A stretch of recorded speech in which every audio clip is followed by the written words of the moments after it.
pour présenter les appels 2024 du partenariat PRIMA, un partenariat relativement important dans lequel la France est souvent bien représentée. Madame Ruiz de l'ANR nous disait à l'instant que en 2023, 70% la France était présente dans 70% des appels. Donc, on est toujours bien positionné sur ce partenariat-là. Et donc, l'objectif, c'est de vous présenter les appels et les règles de financement de l'ANR et puis répondre aux questions, évidemment, qui vont être soulevées. Le partenariat PRIMA donc, est un partenariat relativement ancien puisque donc il date de 2017. L'objectif de ce partenariat, c'est le soutien de l'innovation et de la recherche dans le bassin méditerranéen sur des thématiques relativement fortes, notamment sur l'eau, sur les systèmes de production agricole et sur les chaînes de valeur dans l'agroalimentaire et sur les systèmes alimentaires en Méditerranée. Donc, comme je disais, le partenariat est un long partenariat puisque donc, il a été créé le 7 août 2017 et il va jusqu'au 31 décembre 2028 avec une contribution financière de l'UE qui est relativement importante. Et ça a été créé dans le précédent programme Horizon 2020. Et donc, les règles qui s'appliquent sont les règles de Horizon 2020 et non pas d'Horizon Europe. Aujourd'hui, donc, le partenariat compte 19 pays engagés, dont 11 pays européens. Le partenariat est géré par une fondation qui est basée à Barcelone et le partenariat publie chaque année des appels pour répondre aux enjeux du partenariat sous deux formats. Ce qu'on appelle la section 1, les appels de la section 1 sont les appels à projets qui sont soumis auprès de PRIMA et financés par la Commission européenne avec les règles de participation de programme H2020.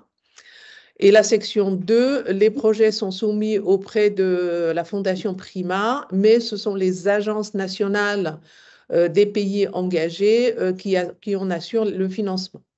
Et donc, les financements suivent les règles de participation, éligibilité, contractualisation, etc. Et donc là, on a simplement des RIA, des Research and Innovation Action, qui sont financés.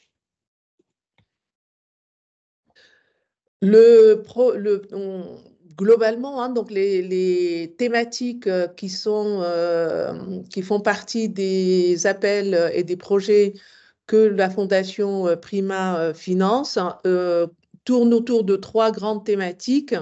Et parfois, donc, on a une 4e thématique, Nexus, un peu qui mélange les deux. Mais généralement, donc, on a les 3 principales thématiques qui sont la gestion durable de l'eau, garantir la disponibilité et la qualité, gérer les eaux usées, déployer des systèmes circulaires, maintenir des écosystèmes fonctionnels et augmenter le bénéfice environnemental. Cette thématique, évidemment, est très forte depuis le début et elle prend de plus en plus d'importance compte tenu des impacts du changement climatique en Méditerranée. On a la 2e thématique la plus importante qui est celle des systèmes agricoles, des systèmes de production agricole, pour adapter l'agriculture au changement climatique, développer l'agriculture durable et productive, mais aussi donc prévenir les risques de maladies émergentes et assurer donc un développement territorial équilibré.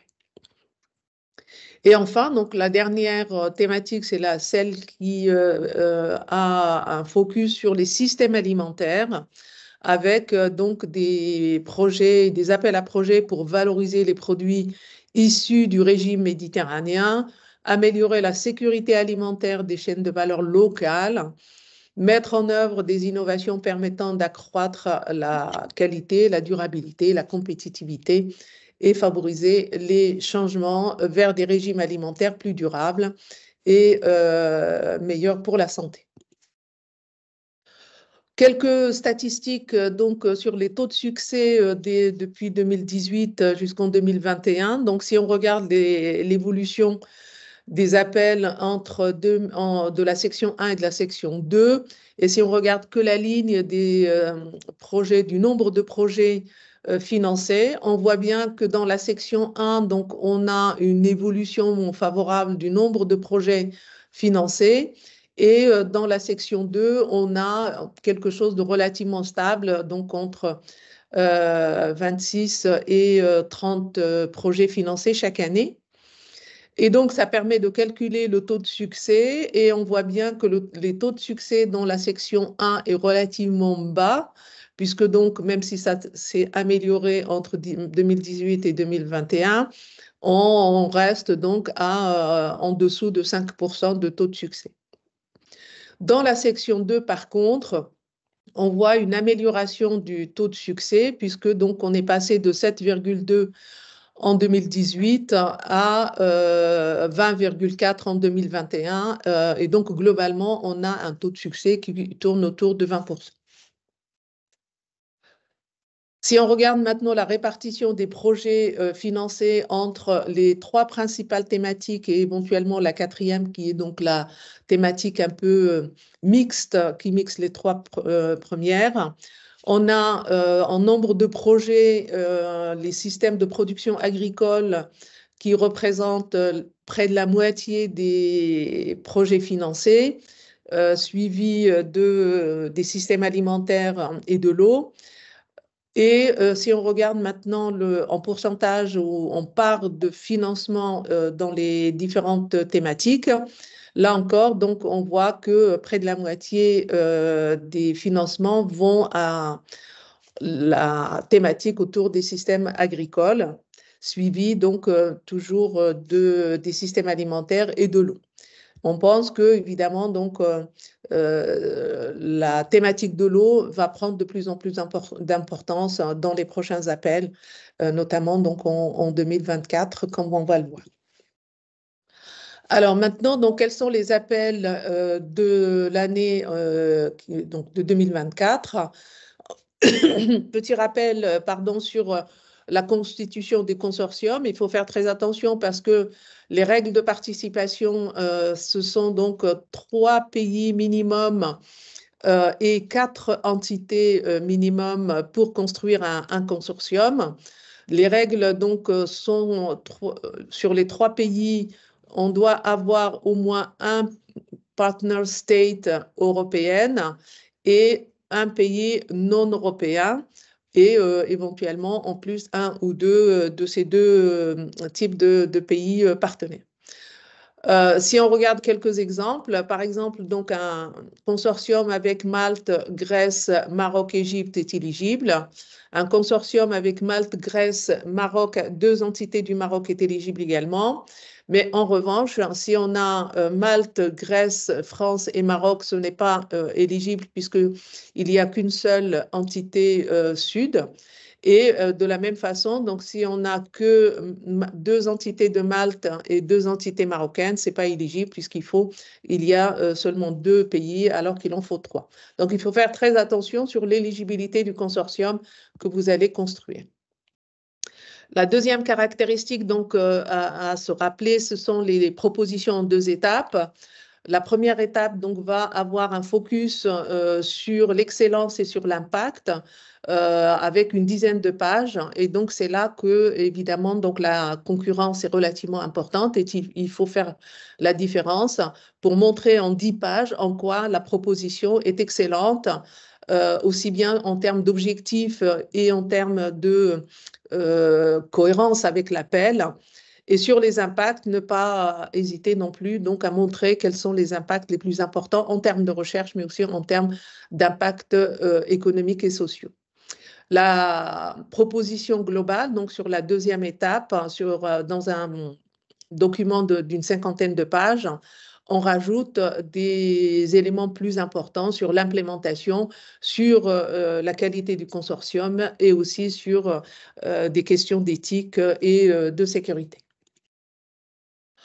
L'évaluation des projets de manière générale s'appuie sur 3 indicateurs majeurs qui sont l'excellence, l'impact, la qualité et l'efficacité de la mise en œuvre, avec d'une part les questions de la qualité du consortium, mais aussi la qualité de l'implémentation et de l'organisation du travail, et en particulier un focus important sur la gestion des risques et l'importance de l'innovation. Donc je vous invite à lire en détail quels sont les éléments sur lesquels se basent les évaluateurs pour évaluer les propositions. Dans la section 1 des appels 2024, on a des budgets qui sont relativement importants. Dans la thématique eau, durabilité de l'agriculture irriguée en particulier, on a un budget global de 9,2 millions avec une participation de 4,6 millions par projet. Sur la thématique système agricole, avec la transformation et l'adaptation des systèmes de production agricole, le budget global est de 9,6 millions d'euros et 2 projets seront financés dans cette thématique-là. Et la dernière thématique, sur les systèmes alimentaires, avec un objectif très clair de développer des technologies adaptées et peu coûteuses pour améliorer la production alimentaire, mais aussi pour réduire les pertes alimentaires et le gaspillage alimentaire, qui est une thématique relativement récente dans les appels Prima. Le calendrier, la publication a eu lieu le 25 janvier et la première soumission, l'étape 1, se clôt le 2 avril et la deuxième étape le 24 septembre 2024.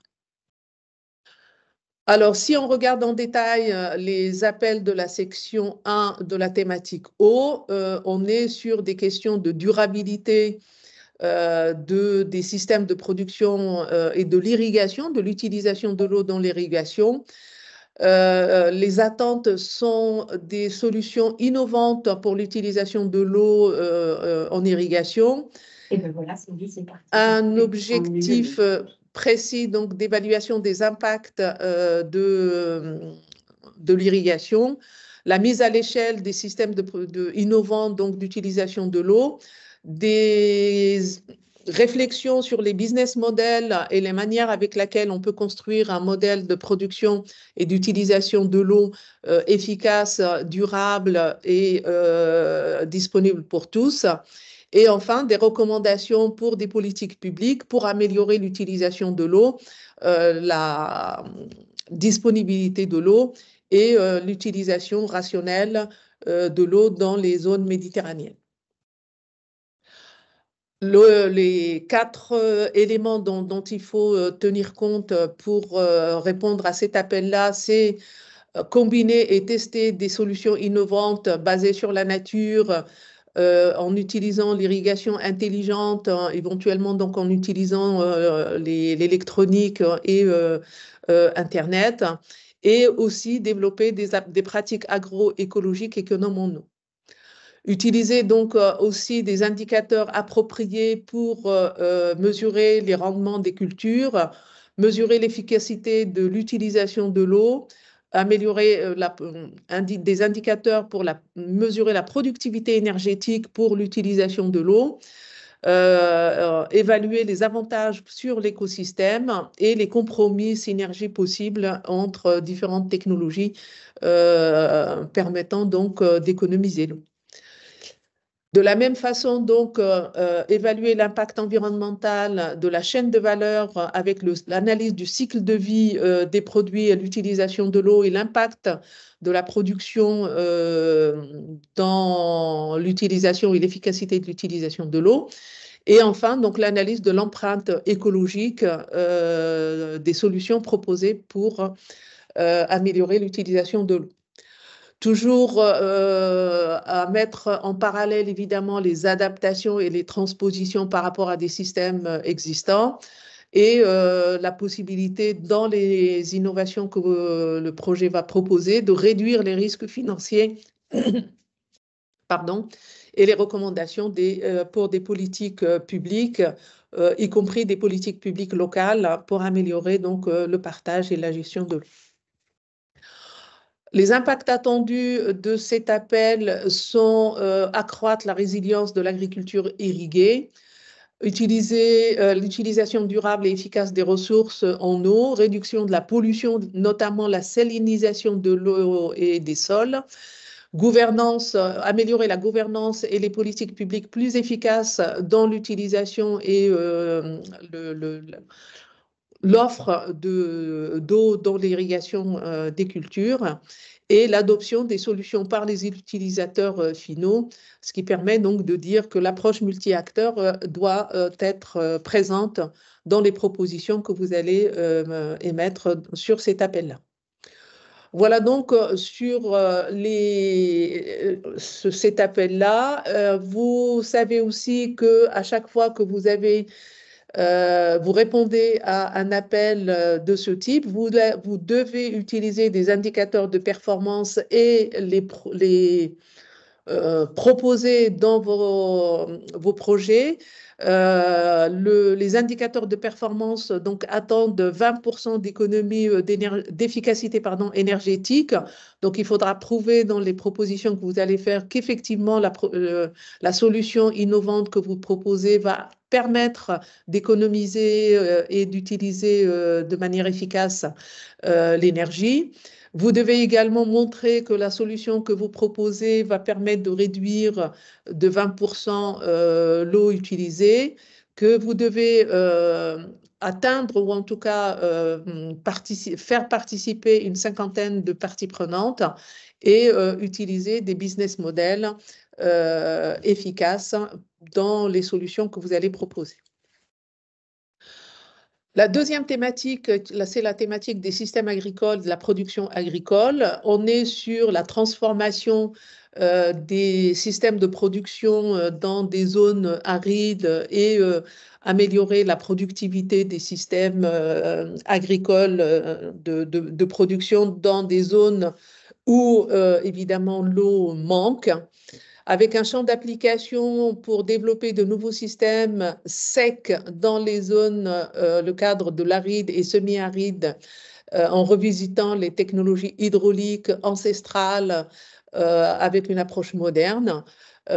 Cet appel est intéressant parce qu'effectivement, donc, il essaye de mettre en avant éventuellement un retour vers des méthodes de production traditionnelles qui ont prévalu, mais il faut évidemment donc pas seulement aller les chercher, mais aussi les adapter et les moderniser pour améliorer l'utilisation de l'eau et la productivité de ces systèmes-là dans des zones extrêmement sèches et arides. Il s'agit donc de développer et d'incorporer des techniques modernes de collecte de l'eau inspirées des pratiques traditionnelles, notamment donc l'eau de pluie, capture de l'humidité, réhabilitation des canaux et des terrasses. Utiliser des variétés connues pour leur résistance à la sécheresse et au sel. Accroître la rétention de l'eau, favoriser des systèmes présentant une faible empreinte carbone et des besoins énergétiques minimaux pour garantir la durabilité. Donc là, il s'agit d'être innovant pour permettre de continuer à cultiver dans des zones extrêmement sèches. Les impacts attendus, c'est de construire des sites de démonstration dans des zones arides, offrant une vitrine pratique de l'efficacité de l'innovation que vous allez proposer. Permettre de nouveaux systèmes de collecte de l'eau s'inspirant des technologies anciennes. Créer de nouveaux produits pour la consommation humaine, mais aussi pour l'alimentation animale, qui permettent d'intégrer les espèces des variétés sous-utilisées, éventuellement des anciennes variétés résistantes. Développer de nouvelles chaînes de valeur et des modèles d'entreprise et d'organisation capables de s'adapter à l'évolution des environnements et des conditions de marché. Améliorer l'efficacité de l'utilisation de l'eau et priorité aux effets sur la santé des sols pour en assurer ou en maintenir la fertilité. Là encore, il s'agit d'afficher des indicateurs de performance des propositions que vous allez avoir à faire, montrer les sites de démonstration et les identifier et en donner le nombre.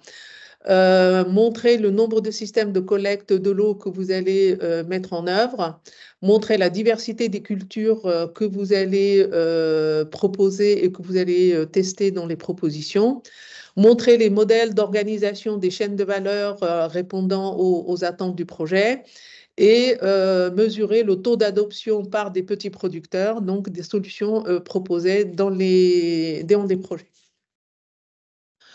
Dernière thématique, donc sur les systèmes alimentaires, le focus est mis cette année sur la réduction du gaspillage alimentaire et notamment des pertes, que ce soit des pertes d'ailleurs dans les différentes étapes des systèmes de production, en déployant et en démontrant des solutions durables qui permettent de réduire les pertes et les déchets, économiser l'énergie et augmenter la sécurité alimentaire.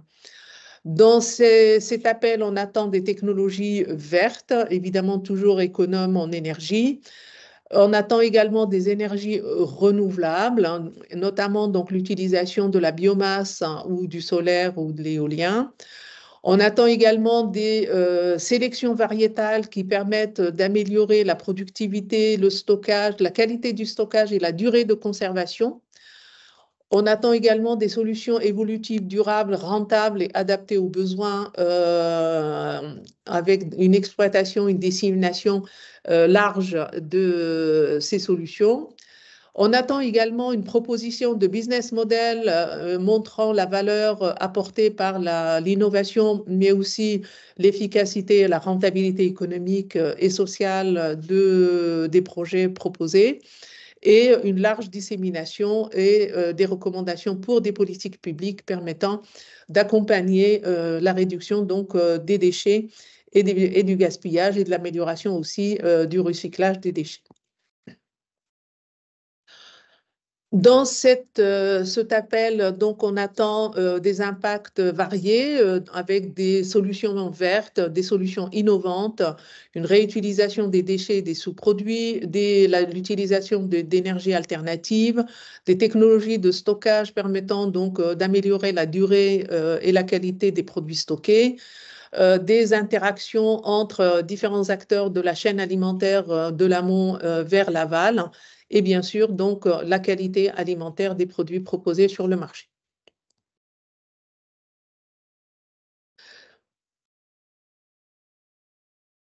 Dans cet appel, donc les indicateurs que l'on souhaite voir apparaître dans les propositions, c'est le pourcentage de réduction des pertes et des déchets, l'augmentation de l'efficacité ou la réduction des coûts, notamment sur les énergies alternatives et les solutions technologiques, l'amélioration de la qualité des aliments, par exemple le pourcentage d'amélioration de la qualité nutritionnelle et sensorielle, et l'accroissement de la collaboration entre les différents acteurs.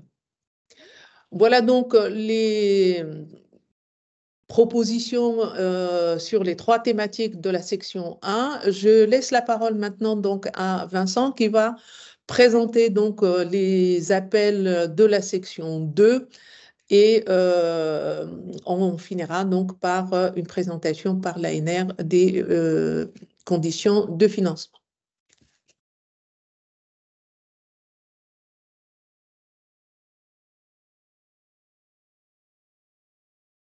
Voilà, j'espère que vous m'entendez et que vous voyez du coup, la présentation.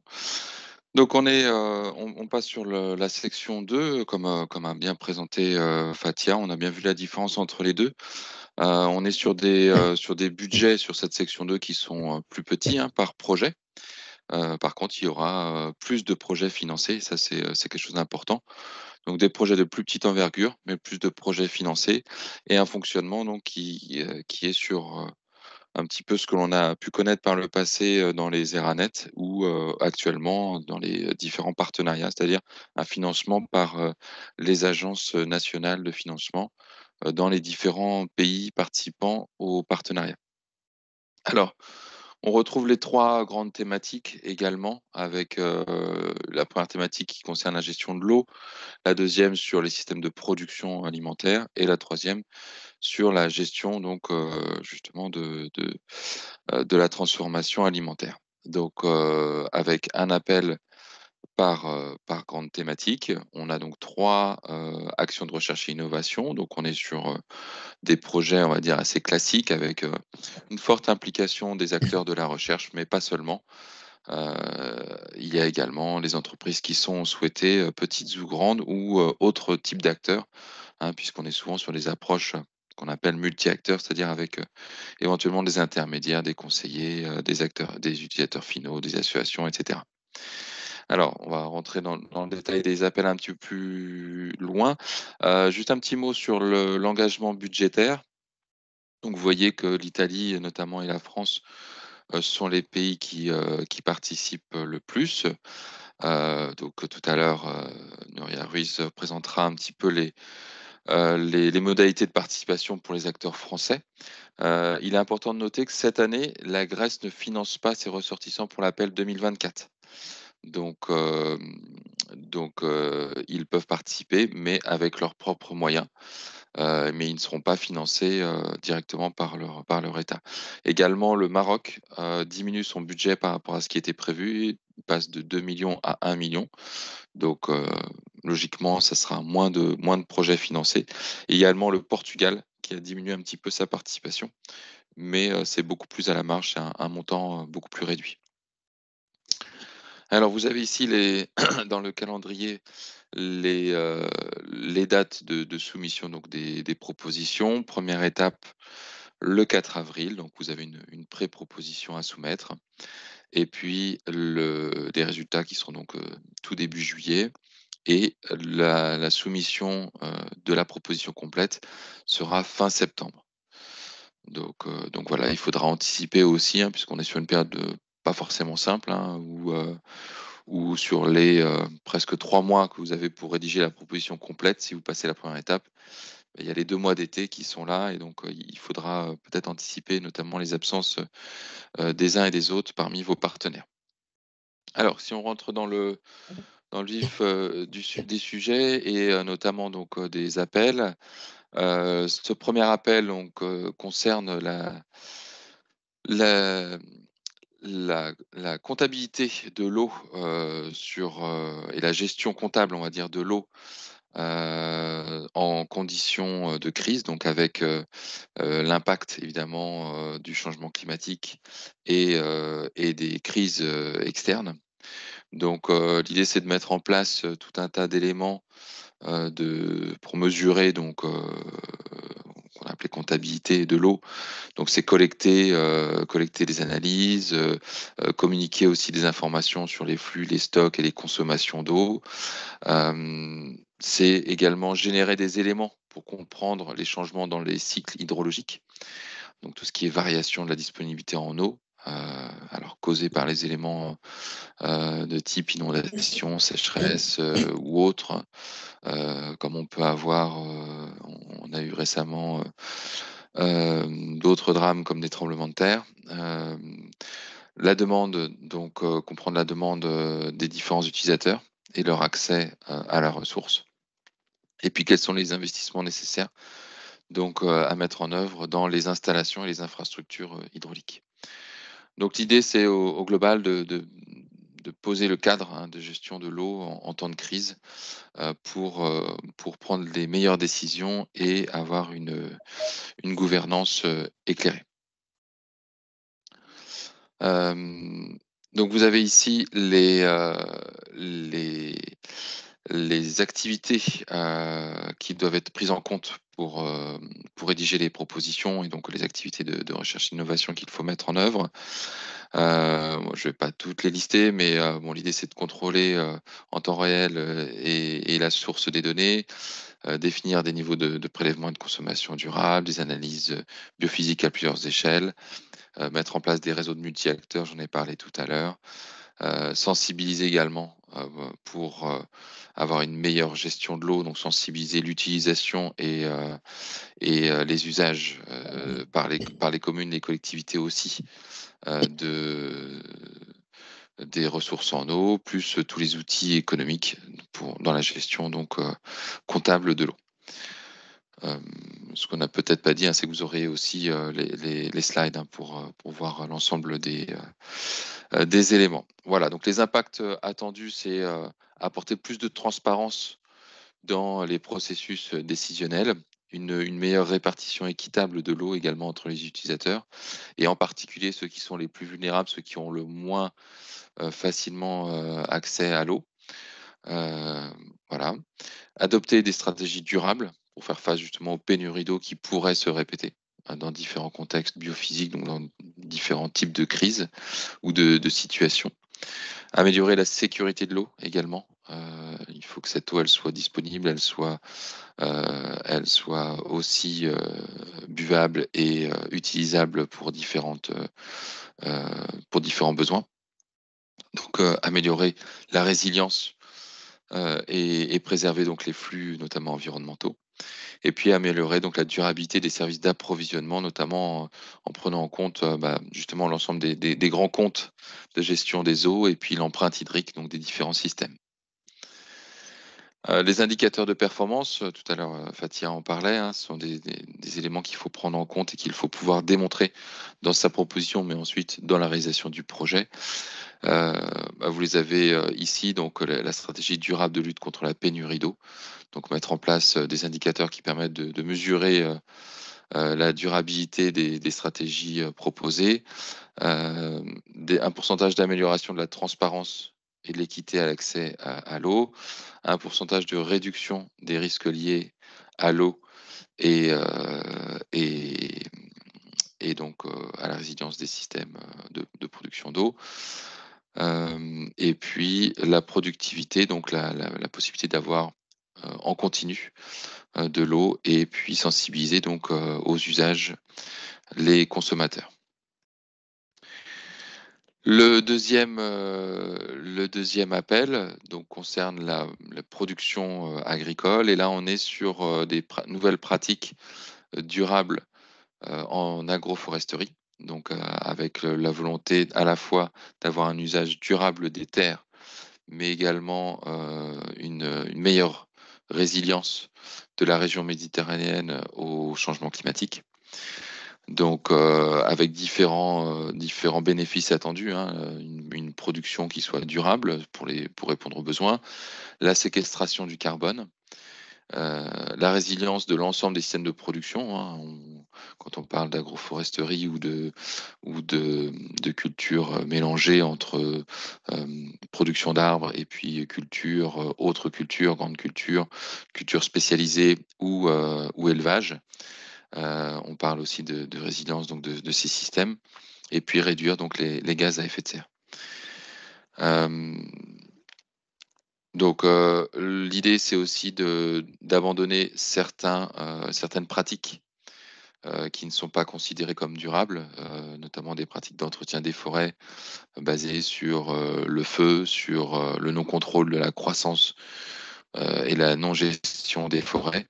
Et puis donc l'idée, c'est d'adopter des systèmes qui soient bénéfiques pour l'ensemble des acteurs, donc qui apportent de nouveaux revenus, de nouveaux développements économiques, une meilleure productivité pour les populations donc qui en vivent.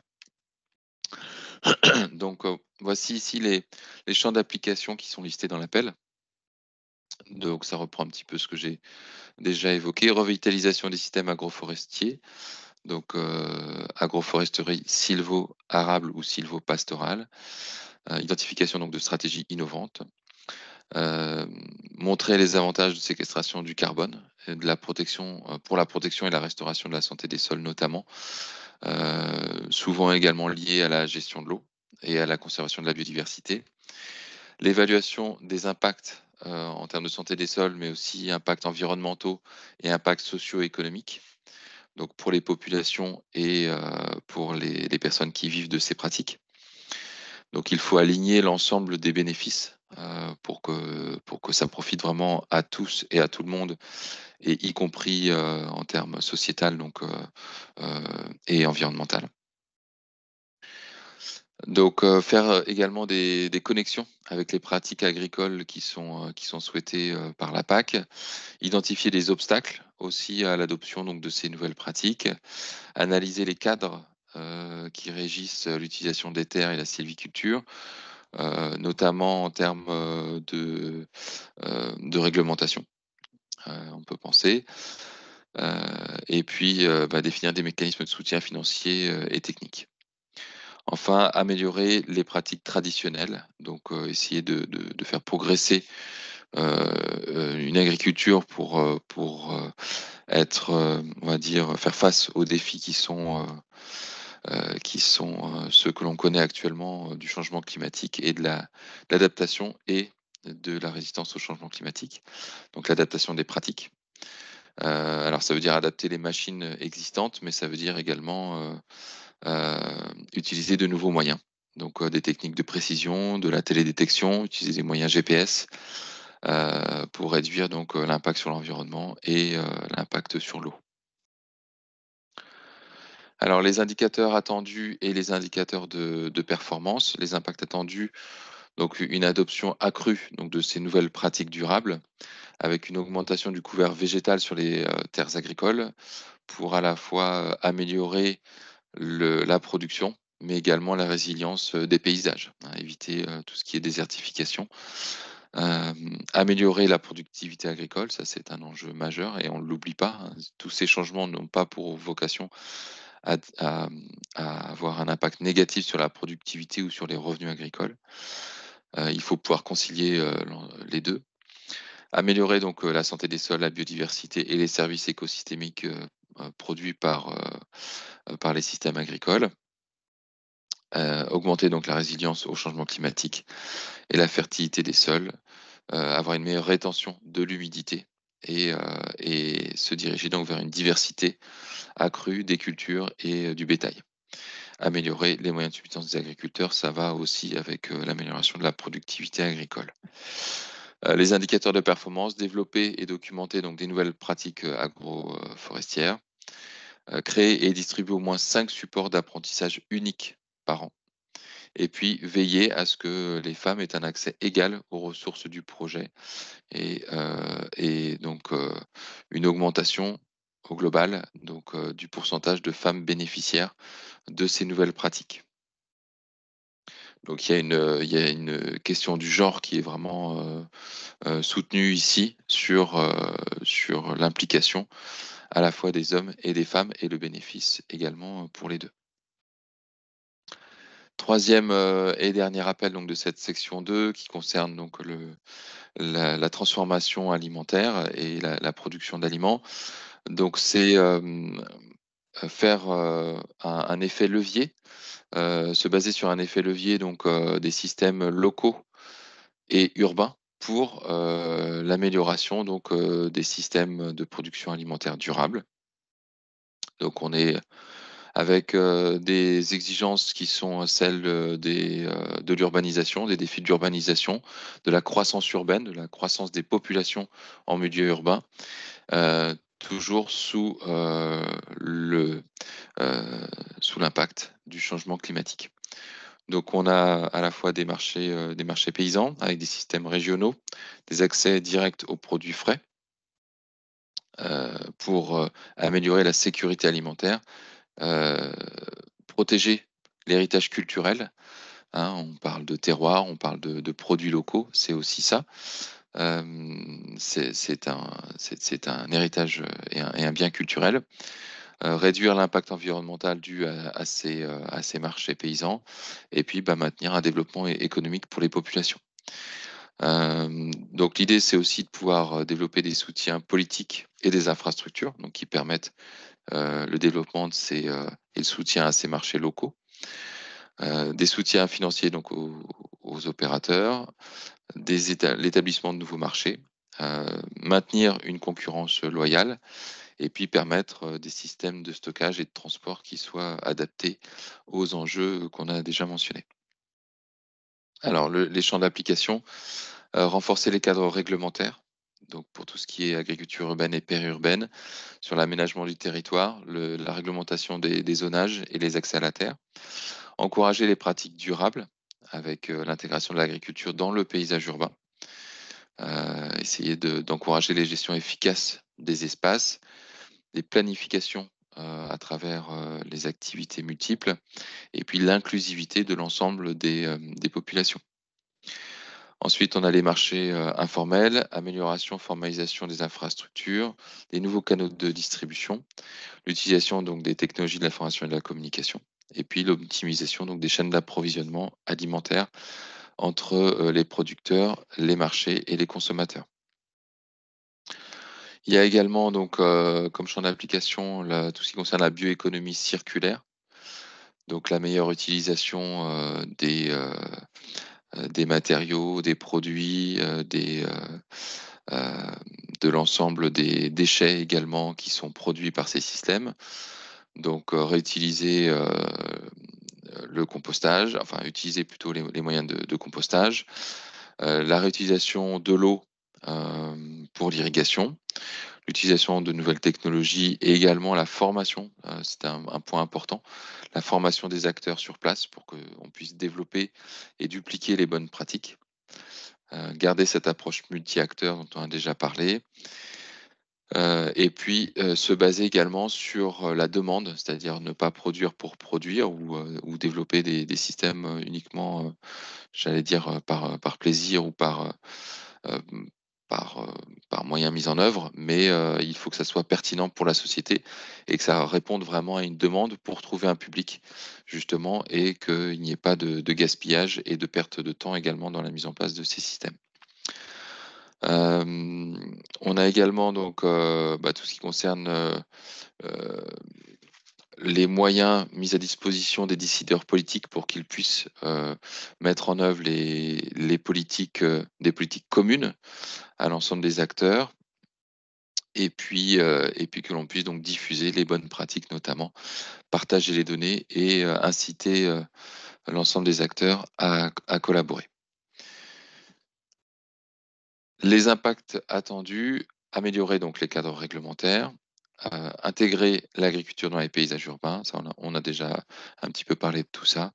Les impacts reprennent en fait les points les plus importants, donc formaliser les marchés informels, favoriser les circuits de distribution innovants, réduire les pertes et les déchets alimentaires, pratique de bioéconomie circulaire, on a déjà parlé, accroître la collaboration, etc. Les indicateurs de performance, donc faire des recommandations politiques pour l'agriculture urbaine, améliorer les chaînes alimentaires et les infrastructures, multiplier le nombre de nouveaux circuits de distribution, donc il faudra chiffrer tous ces indicateurs, et puis améliorer donc la collaboration des parties prenantes et l'inclusivité. Voilà pour les 3 appels de la section 2. Vous pourrez retrouver également les présentations qui ont été faites lors de l'Infoday par la Fondation Prima via le lien qui est sur cette diapositive. Vous avez également les points de contact à l'ANR, puisque donc on vous a dit que les participants français étaient financés par l'ANR. Donc Nuria Ruiz et Maurice Herral. Donc Nuria va présenter dans quelques instants les conditions de participation et l'activité donc de l'ANR au sein du partenariat Prima. Vous avez ici quelques liens sur nos activités au sein du cluster 6, au sein du PCN Bio-Environnement. Donc, si vous avez des questions ou des ressources que vous recherchez, n'hésitez pas à aller sur notre site. Et puis ici, c'est notre équipe, donc Fatia et moi-même, nous représentons l'équipe PCN Bio-Environnement aujourd'hui. Voilà, je vais laisser maintenant la parole à Nouria. Est-ce que... Un instant. Je pense que vous devez pouvoir partager votre présentation. Oui, je pense. Je suis juste en train de la chercher dans ma liste. J'ai une longue liste. Alors, n'hésitez pas à poser des questions, hein, que ce soit dans le chat ou après, il y aura un temps également d'échange. Voilà. Et puis on va pouvoir assister donc à la présentation. Voilà, on voit Vous la parfaitement voyez? et en plein écran. Oui, tout à fait. D'accord. Par contre, je crois que vous ne me voyez pas moi, mais bon, c'est pas grave. Bonjour à tous. Et merci de votre participation à ce webinaire. Et donc, comme ça a été dit, je vais passer en revue avec vous les modalités de participation pour les équipes françaises. Et donc, je suis le point de contact à l'ANR pour Prima et le responsable scientifique a changé très récemment. C'est pour ça que Vincent n'avait pas l'info encore. Et maintenant, ce n'est plus Maurice Herral, mais Isabelle Hippolyte. Mais vous verrez ça dans les diapos suivantes et vous aurez aussi son contact en cas de besoin. Donc, n'hésitez pas à nous contacter pour toute question. Donc, comme cela a déjà été présenté, la section 1 est une section financée à 100% par la communauté européenne, la Commission européenne, pardon, et les règles qui s'appliquent sont celles de H2020. Et la section 2, par contre, est financée à 100% par les budgets des pays participants à l'appel à projet. Et de ce fait, les conditions d'éligibilité sont propres à chaque pays. Et ce sont ces conditions d'éligibilité qui viennent s'appliquer en plus des règles Prima. Donc, pour compléter ce que Fatia a montré lors de sa présentation, je voudrais juste rajouter, enfin en complément, que les taux de succès a continué d'augmenter en 2022 et 2023. Il est arrivé en section 2 à 26% et pour la France. Et le taux de succès augmente aussi progressivement parce que c'est 26% en 2022 et bon, après, il est aussi monté à 33% en 2023. Donc, c'est une très bonne nouvelle. Et il y a aussi des augmentations au niveau de la section 1, mais bon, ça tourne autour du 5%, comme elle a bien dit. Et, donc, vous trouverez les tableaux présenté par Vincent qui spécifie également l'engagement financier de chaque pays et tous les détails tous les détails qui concernent pays par pays dans les documents qui est appelé Guidelines for Applicants. En page 12, vous avez ce tableau et vous trouverez la liste des pays et leurs budgets associés. Donc, comme cela a été dit, la France participe avec un budget de 6 millions. Et du fait que le budget pour le financement des projets est apporté par les agences de financement de chaque pays, les conditions d'éligibilité et les règles financières qui s'appliquent sont aussi celles propres à chacun des pays. Donc, c'est un point important dont il faut tenir compte pour éviter les mauvaises surprises et que suite à l'inéligibilité d'un partenaire, les projets soient déclarés inéligibles par Prima. Donc, il faut bien regarder les documents National Regulations, qui est aussi publié sur le site des Prima. Et donc, moi, je vous conseillerais d'avoir un consortium aussi diversifié que possible, et cela pour deux raisons principales. D'une part, si l'un des partenaires est déclaré inéligible par l'agence de financement de son pays, l'absence du partenaire ne risquera pas de faire capoter les projets car il ne remplirait pas la règle Prima du minimum des pays et d'entités juridiques participantes. Et d'autre part, dans les classements faits par les comités d'évaluation en étape 2, les projets sont financés dans la mesure des budgets disponibles. Il arrive que certains pays n'anticipent pas bien l'ampleur de la participation des communautés de leur pays et que leur enveloppe soit consommée assez rapidement. Et dans ces cas, le partenaire ne pourra pas être financé, donc il pourra participer au projet sur fonds propres s'il le désire, ou alors il doit quitter le consortium et cela peut poser un problème parce que de ce fait, ça met en péril aussi la réalisation du projet. Donc, un consortium diversifié permet de rebondir plus facilement sur ce type de difficultés et encore une fois, évite le risque que tout d'un coup, par manque de budget, les projets deviennent inéligibles s'ils ne remplissent pas la règle des bases des Prima sur le nombre minimum de pays et d'entités juridiques impliquées dans le projet. Toujours dans le contexte de la diversification du consortium entre l'étape 1 et l'étape 2 de l'évaluation, Prima offre aux coordinateurs la possibilité d'élargir le consortium avec des partenaires d'une liste de pays qu'ils vous indiqueront. En fait, quand ils font la notification, ils vous indiqueront cette possibilité et quels sont les pays qui participent, qui sont inclus dans cet élargissement, on va dire. Donc, je vous conseille de profiter de cette possibilité, encore une fois, pour monter les consortiums et éviter les mauvaises surprises des dernières minutes.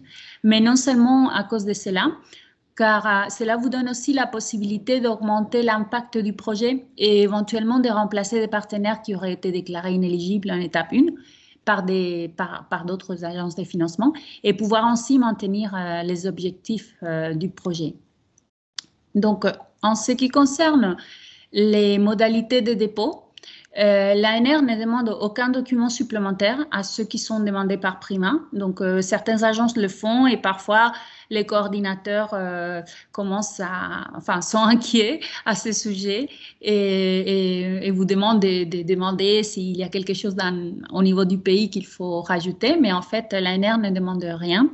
Et donc, rien en parallèle, c'est juste ce qui est demandé par Prima. Et je vous conseille de jeter un coup d'œil au programme de travail annuel Prima. Et comme cela a été dit par Vincent, il fournit une information plus détaillée que celle du texte du call sur les différentes actions et pourra sans doute vous inspirer davantage pour la rédaction de votre projet. De même, l'info des Prima, comme cela a été aussi dit, est disponible sur leur page web.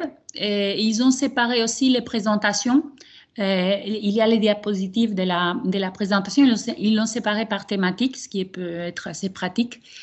Et ils donnent de très bons conseils, en fait. On comprend bien mieux les enjeux de chaque thématique grâce à cette présentation. Elle est un peu longue, mais vraiment, elle vaut le coup. Donc, je vous encourage à la regarder. Aussi, il est très important de se familiariser le plus rapidement possible avec la plateforme de soumission. Certains d'entre vous la connaîtraient sûrement parce qu'en fait, Prima utilise la plateforme ANR pour l'appel à projet générique, donc ça peut être familier. Mais même comme ça, c'est un paramétrage différent fait par Prima, donc je vous conseille de vous familiariser dès que vous pouvez avec la plateforme et les documents administratifs qui sont demandés par Prima. Et bien que cela semble assez simple à première vue, une fois qu'on commence à les remplir, il y a des questions et des doutes qui peuvent apparaître. Et dans ce cas, pour éviter le stress des derniers jours, il vaut mieux le faire assez en avance. Et bien sûr, n'hésitez pas à me contacter en cas de besoin. Et dans le site internet de Prima, vous trouverez aussi un outil pour la recherche des partenaires qui pourrait vous être très utile. Donc, n'hésitez pas à le consulter. Il est très bien fait. Et ensuite, en plus des critères d'éligibilité communs qui sont ceux stipulés par Prima, d'autres critères propres à chaque agence de financement viennent s'ajouter.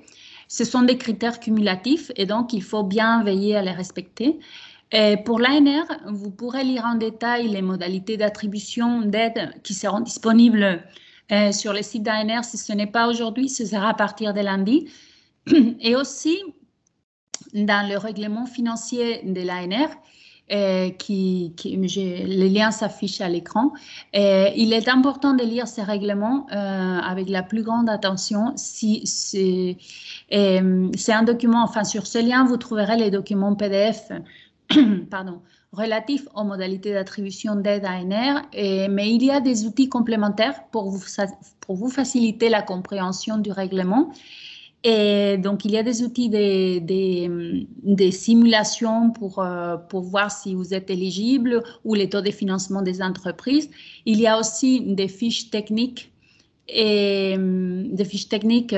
sur chacun des sujets d'intérêt. Sur l'éligibilité, il y en a une aussi. Et il y a une fois question dédiée. Et vous avez des extraits ANR, et de l'ANR Tour et bien sûr, comme je disais, le règlement financier. Il y a un extrait qui est dédié au règlement financier aussi. Donc, les projets déposés doivent être uniques. Cela veut dire qu'il ne peut être semblable en tout ou en partie à une autre proposition déposée à un appel en cours d'évaluation à l'ANR. Donc, tous les appels à projets confondus, toutes les étapes d'évaluation confondues. ou ayant donné lieu à un financement par l'ANR. Donc, les caractères semblables entre deux projets est établi lorsque ces projets, dans leur globalité ou en partie, décrivent des objectifs principaux identiques ou résultent d'une simple adaptation. Quant au budget ANR, l'ANR ne finance pas des montants inférieurs à 15 000 euros. Si un partenaire coordonne la proposition, le montant d'aide demandé à l'ANR peut aller jusqu'à 420 000 euros. Et dans le cas où le partenaire français n'est pas partenaire coordinateur, la demande ne peut pas excéder les 310 000 euros. Alors, ce qu'il faut savoir, c'est que si plusieurs partenaires français sont impliqués dans les projets, ils doivent partager les montants d'aide annoncés. Donc, ces montants représentent des plafonds pour l'ensemble des partenaires français impliqués dans les projets. Alors, l'ANR conventionnera par contre avec chaque partenaire séparément et chacun sera responsable de la gestion de son budget. Donc, les modalités et critères d'évaluation sont tels que décrits dans les documents de l'appel à projet disponible sur la page de l'appel sur le site ANR et aussi sur le site de la Fondation Prima. Si vous jugez nécessaire, en fait, vous pouvez très bien demander à l'ANR une traduction des critères d'évaluation. Et pour rappel, à la fin de l'évaluation, la liste des projets recommandés pour financement est établie par les comités de pilotage sur la base de la liste établie par les comités d'évaluation en tenant compte de la capacité budgétaire des organismes de financement participant à l'appel. Donc, une fois publié, l'ANR pourra initier la procédure de conventionnement. Donc, pareil, bien connaître le processus d'évaluation qui est très bien décrit dans les documents qui sont fournis par Prima vous permettra vraiment de mieux préparer votre proposition. Donc, tout est très bien détaillé dans les documents que j'ai mentionnés avant, les guidelines, enfin les manuels pour les candidats. Donc, il est extrêmement important de connaître les règles de financement dès le départ de l'élaboration du projet de recherche, car seul le coût admissible des partenaires ayant sollicité une aide à l'ANR seront financés.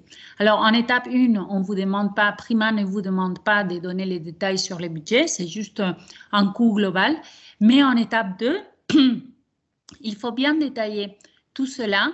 Et je vous conseille vraiment vivement de nous contacter avant de soumettre parce qu'il arrive régulièrement que des gens se trompent et ne nous ont pas consultés. Nous, on voit cette information une fois que c'est fini et il y a des coûts qui ne peuvent pas être financés parce qu'ils ne sont pas éligibles juste pour une erreur. On s'est trompé des catégories de coûts ou des choses comme ça.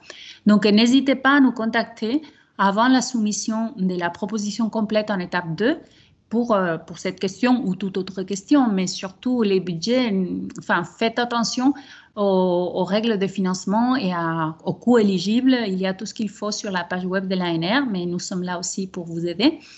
Alors, les coûts admissibles et autres modalités d'attribution d'aide de l'ANR sont précisés dans le règlement financier qui est disponible à l'adresse que vous voyez s'afficher à l'écran. Et aussi, il y a une fiche pratique, il y a plusieurs fiches pratiques, mais la numéro 3 qui traite cette question des coûts admissibles. Et pour connaître les taux de financement et les types de coûts applicables, vous pouvez contacter l'adresse indiquée aussi à l'écran directement ou bien remplir au besoin un formulaire qui est appelé déclaration relative aux activités économiques des partenaires d'un projet ANR, accompagné de sa fiche explicative et relative à la catégorisation des bénéficiaires, et retourner ce formulaire à cette adresse. Vous aurez aussi, de cette façon, vous aurez la certitude que ce que vous prévoyez correspond en effet à ce que l'ANR peut vous proposer.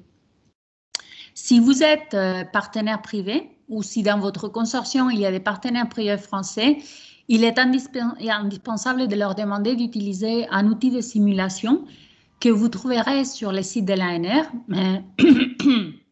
le site du règlement financier, pour tester leur état de santé financière en utilisant les critères de l'ANR. Et c'est extrêmement important de ne pas négliger cela parce qu'il est déjà arrivé qu'un projet sélectionné pour financement soit lourdement impacté par l'inéligibilité d'un partenaire français à cause de son état de santé financière. Donc, c'est un outil très facile d'utilisation et vous aurez la certitude du résultat. Et faire cette simulation vous permettra aussi de nous poser toutes les questions qui seront nécessaires en amont et éviter les mauvaises surprises à la fin. Alors, je profite de l'occasion pour vous rappeler rapidement le processus après la sélection de votre projet. L'ANR doit publier la liste des projets sélectionnés par Prima et paramétrer la plateforme pour le suivi de vos projets. Comme je vous disais, c'est la même plateforme que vous avez utilisée pour les dépôts, mais là, c'est l'ANR qui reprend la main et c'est d'autres interfaces. Cela permet de vous donner accès à nouveau au contenu du projet et on vous demandera de bien vouloir transposer les budgets que vous avez déposés à Prima sur les tableaux financiers ANR. Donc, il y a certaines catégories de coûts qui sont un peu différentes, mais vous avez encore une fiche pratique dédiée qui vous explique en détail les types de coûts et ce qu'il faut inclure dans chaque catégorie. Donc, l'ANR vérifie et valide ces informations et vos tutelles gestionnaires doivent faire de même avant de pouvoir passer au conventionnement. Donc, tout ça, ça prend un peu de temps et il faut vraiment, dès que l'ANR vous contacte, il faut vraiment commencer à faire l'injection des données pour éviter les blocages. Donc, une fois les projets conventionnés, sachez qu'aucun document supplémentaire est demandé à l'ANR pour le projet. Les échéances applicables pour les comptes rendus intermédiaires et finaux sont celles déterminées aussi bien par Prima que vous les trouverez dans l'acte attributif d'aide. Et ces comptes rendus doivent être transmis à Prima en utilisant la plateforme mail. Vous aurez un compte qui est ouvert sur cette plateforme. Et aussi, il faut les déposer sur la plateforme de suivi ANR. Et donc, l'ANR organisera un kick-off pour les partenaires français des projets financés afin de vous expliquer en fait en détail tous les outils dont vous disposez pour le suivi du projet et en quoi consistera le suivi scientifique, administratif et financier du projet. Donc, dans ce kick-off, il y aura aussi, il y aura moi pour le suivi scientifique, mais il y aura deux collègues supplémentaires pour toutes les questions relatives au suivi administratif et au suivi financier. Et donc, les questions aussi relatives aux accords de consortium ou au plan de gestion des données ou encore à la science ouverte seront également abordées. Et donc, aussi, quand vous êtes financé par l'ANR, vous vous engagez à garantir le libre accès immédiat aux publications scientifiques évaluées par le PER et à adopter une démarche dite FAIR, c'est-à-dire facile à trouver, accessible, interopérable, réutilisable, conforme aux principes aussi ouverts que possible et aussi fermés que nécessaire. Les publications scientifiques des bénéficiaires d'un financement de l'ANR dans le cadre de cet appel seront rendues disponibles en libre accès sous la licence Creative Commons, la CC BY, ou équivalent. Donc, vous trouverez tous ces détails à ce sujet dans le texte qui va être publié là, sur la participation des acteurs français à cet appel à projet sur le site de l'ANR. Alors, chaque responsable scientifique qui sollicite une subvention à l'ANR s'engage aussi formellement sur le fait que sa hiérarchie a donné l'accord à sa démarche de dépôt en cours et que les informations relatives à la demande leur ont été communiquées. Et les projets de recherche bénéficiant d'un financement ANR doivent aussi respecter les principes de la Charte nationale de déontologie des métiers de la recherche, ainsi que ceux de la Charte de déontologie et d'intégrité scientifique de l'ANR.